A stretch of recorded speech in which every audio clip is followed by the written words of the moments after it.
Assalamualaikum warahmatullahi wabarakatuh. Saya Mutia Herani dari kelas 11 4. Pada kesempatan kali ini saya akan membahas dua bab dari materi sejarah.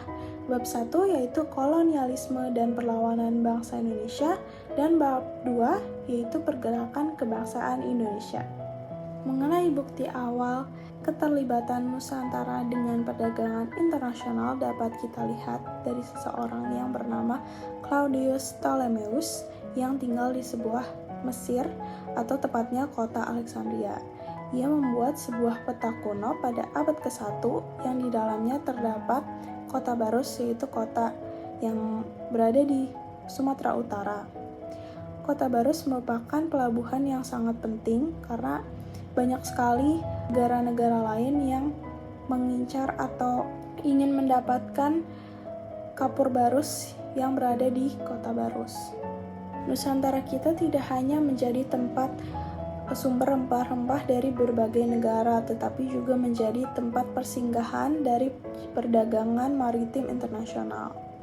Selain itu, nenek moyang kita juga beberapa kali membawa rempah-rempah ke berbagai wilayah, sehingga terciptalah konsep melting pot di Nusantara ini.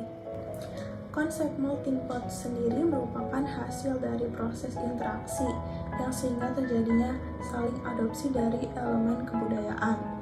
Namun perlu disadari bahwa Indonesia pun pada saat ini juga sebuah melting pot di mana banyak terdapat suku, agama, ras agama yang saling berinteraksi dalam suatu wilayah. Selama abad pertengahan, Asia menjadi kawasan termaju dan paling dinamis, sedangkan sebagian besar negara-negara di Eropa masih terbelakang, di mana pada periode pertengahan awal terjadilah Dark Age. Dark Age sendiri merupakan masa keterbelakangannya ilmu pengetahuan di Eropa terkecuali Spanyol dan Portugis. Hal ini disebabkan karena doktrin gereja yang sangat kuat, di mana mereka itu menganggap ilmu pengetahuan adalah sihir dan akan menyesatkan manusia-manusia. Tahun 1453 pun, Turki Utsmani berhasil menguasai Konstantinopel yang sebelumnya merupakan wilayah kekuasaan Romawi Bizantium. Nah, setelah berganti pemimpin, pelabuhan Istanbul pun ditutup, di mana pada saat itu pelabuhan Istanbul merupakan jalur perdagangan rempah. Sehingga karena kesulitan untuk mendapat rempah, harga rempah pun naik hingga setara dengan emas. Dan hal inilah yang memicu negara-negara Eropa untuk mencari rempah-rempah langsung ke sumbernya. Sebelum abad ke-20, karena Nusantara belum mengenal gagasan NKRI, perlawanan terhadap penjajah pun masih bersifat kedaerahan. Sehingga muncullah celah bagi para penjajah untuk menggunakan strategi divide et impera ini, yaitu politik adu domba. Mereka mengeksploitasi penduduknya beserta sumber dayanya dengan cara membantu satu pihak yang bertengkar atau bertikai gitu untuk mengalahkan pihak lain yang menantang mereka. Penjajahan yang bertahun-tahun dialami Indonesia pun tentunya menimbulkan berbagai dampak yang negatif maupun positif bagi Indonesia. Di antaranya yaitu satu, dampak ekonomi.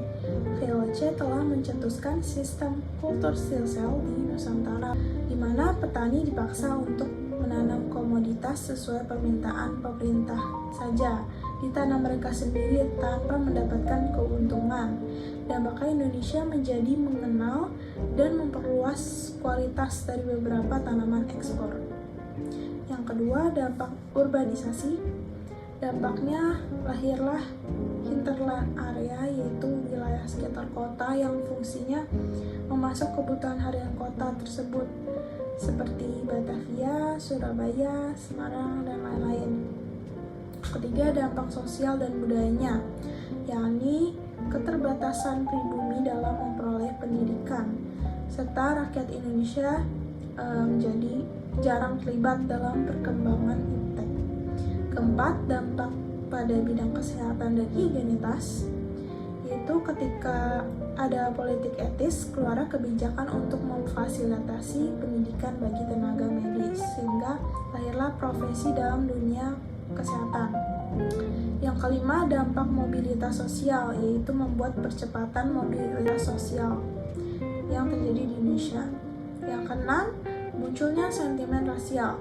Dengan sengaja pemerintah Belanda membedakan golongan berdasarkan ras, yaitu golongan pertama golongan Eropa, golongan kedua golongan timur asing seperti Cina, Arab, India, golongan ketiga golongan terakhir yaitu golongan pribumi.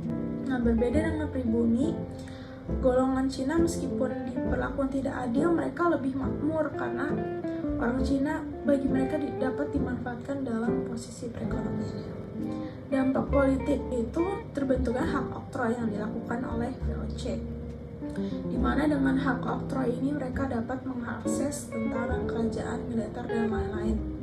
Serta Belanda menerapkan kebijakan politik etis atau politik balas budi untuk memperbaiki pendidikan di Indonesia. Nasionalisme dapat didefinisikan menjadi dua pengertian.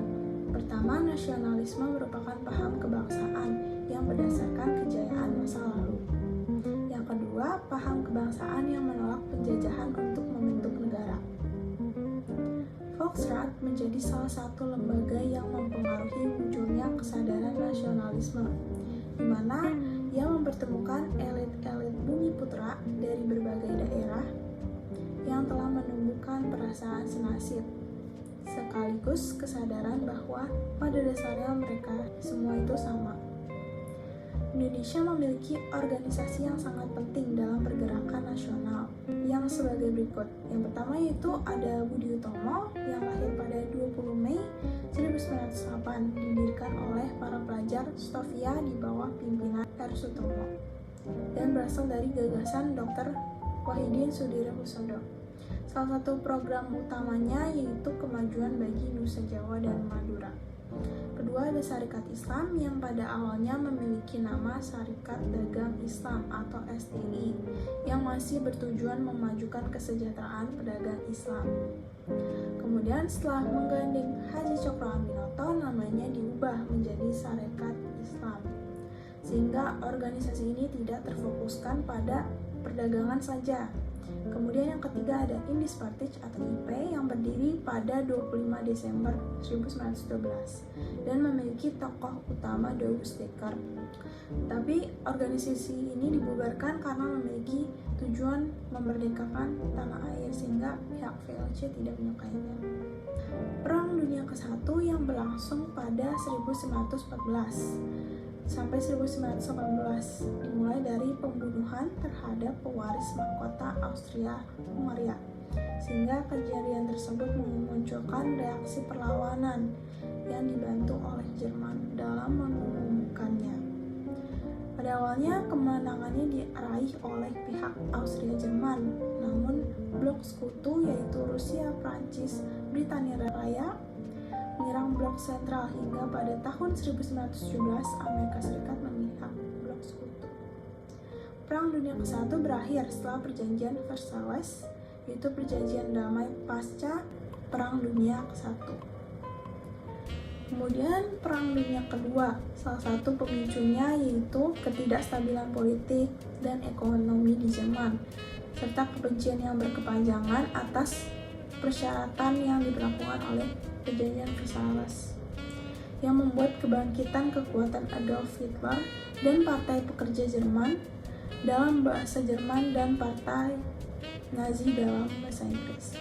Perang Dunia Kedua ini dimulai dari Jerman yang menyerang Polandia.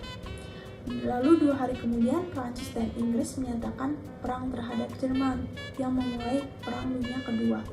Kemudian terjadilah peristiwa Pearl Harbor sejak akhir 1930-an. Dan Jepang dibuat tidak nyaman dengan kebijakan luar negeri dari Amerika. Ketegangannya semakin memuncak saat Amerika Serikat menghentikan perjanjian perdagangan dengan Jepang. Sejak itu pun Amerika Serikat terus menambah ketersediaan kapalnya di Pearl Harbor hingga menjadi pangkalan utamanya di Pasifik. Kemudian pada 7 Desember 1941, ratusan pesawat Jepang menyerang pangkalan Angkatan Laut di Pearl Harbor. Peristiwa ini membuat Amerika Serikat marah hingga bergabung dalam blok sekutu. Perang Dunia Kedua dibagi menjadi 2 kubu, yaitu kekuatan poros Jerman, Italia, Jepang, dan sekutu yaitu Prancis, Inggris Raya, Amerika, dan Uni Soviet yang berakhir dengan klaim kemenangan dari sekutu. Sekian dari saya. Wassalamualaikum warahmatullahi wabarakatuh.